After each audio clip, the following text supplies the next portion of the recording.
You ever wake up and think, yo, why does everything look right but feel wrong? You got the job, the plans, the phone that listens to you better than your friends. You're doing what you should be doing, but inside, it's like you're ghosting yourself. You smile, you grind, you even hit the gym, but there's this quiet echo behind everything, like your soul's been put on airplane mode. And no, you're not broken, you're not lazy, you're not ungrateful. You're just seeing through the matrix, whether you meant to or not. This emptiness, this strange blah that creeps in even on your best days, it's not a glitch, it's the feature. Carl Jung clocked this ages ago. Not just some therapist with a pipe and a couch. This man was a code breaker for the mind. He said, we're not just controlled by money or jobs or politics. The real control happens inside you. See, the system doesn't need to beat you down. It just needs to keep you distracted, scrolling, consuming, performing.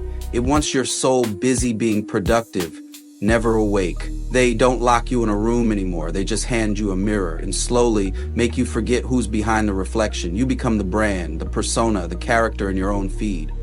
Jung had a word for the way out: individuation. Translation: become who you actually are. Not who gets claps, not who makes sense to your parents, not the version of you that collects likes, the one you forgot about before all this noise started. But here's the wildest part.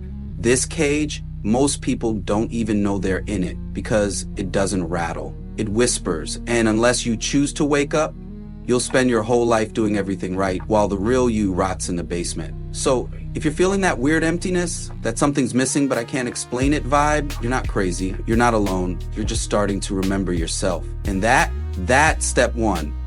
But once you see the trap, you gotta ask, how the hell did we end up here? Let me show you how the game's played. First mechanism: they shut the door on your unconscious. Modern life worships logic. Be rational. Stick to what makes sense. Be productive. Everything's got to have a plan, a purpose, a spreadsheet. But your gut feeling, your dreams, that wild part of you that doesn't speak in bullet points, they label it irrational. They call it noise. And slowly, you learn to ignore it. But Jung, he knew better. He saw that your unconscious is in chaos. It's your source code, your fire, your compass, the part of you that knows what's up even when your brain's lost in the sauce. You cut that off, and you're basically driving a Ferrari with the handbrake on. No power, no flow, just effort.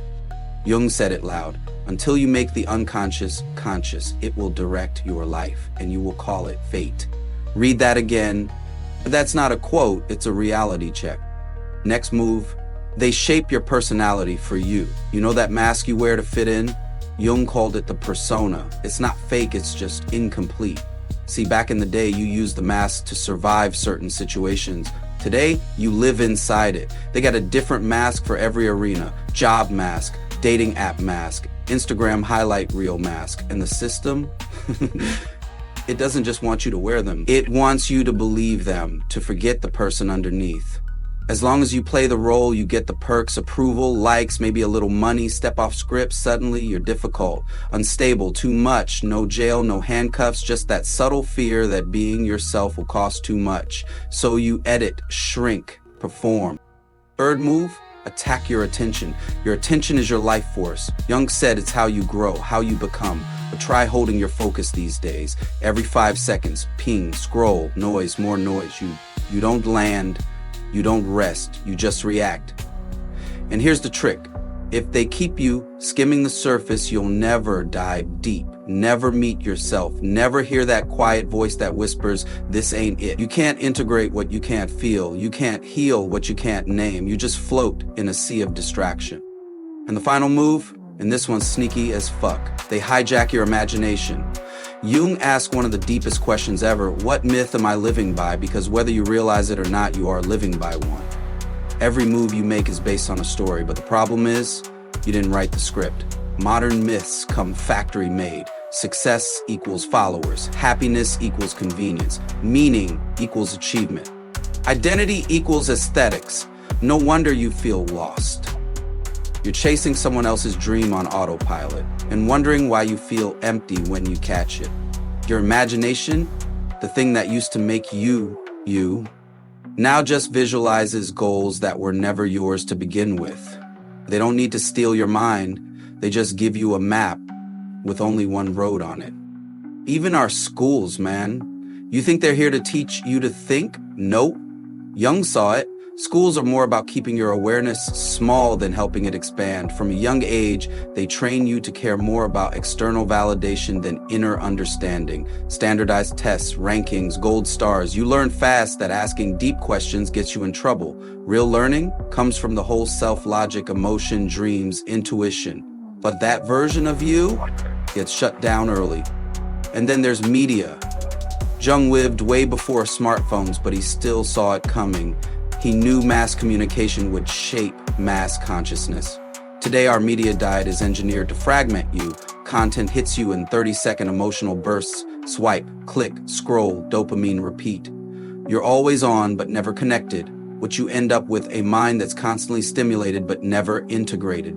You feel awake, but numb. Informed, but confused. And here's the kicker. Modern media doesn't just tell you what to think, it rewires how you think. Algorithms don't show you truth. They feed you the same predictable emotional loops until you start mistaking repetition for reality. Freedom?